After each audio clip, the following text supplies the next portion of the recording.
Steel plant విషయంలో YS Avinash Reddy జ్ఞానముండే మాట్లాడుతున్నారా అంటూ BJP MLA Adinarayana Reddy hot comments చేశారు.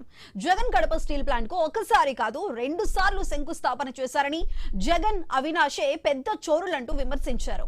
వైసీపీ హయాంలో రాష్ట్రంలో కనీసం రోడ్లు కూడా వేయలేదని, కానీ ఇప్పుడు రాష్ట్రం డబుల్ ఇంజన్ సర్కారు సారథ్యంలో శరవేగంగా అభివృద్ధి పథంలో దూసుకుపోతోందని, పోలవరం కూడా పూర్తవుతుందని చెప్పారు. స్థానిక సంస్థల ఎన్నికల్లో వైసీపీని చిత్తుగా ఓడిస్తామని జోస్యం పలికారు.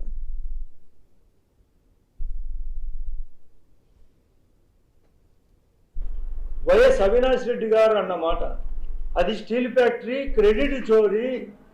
చంద్రబాబు నాయుడు గారు ఆదినారాయణ రెడ్డి అది స్టీల్ ఫ్యాక్టరీ ముఖ్యంగా మీకు ఎక్కడ వచ్చిందంటే కడప జిల్లా జమ్మలమడుగు నియోజకవర్గం జమ్మలమడుగు మండలంలో.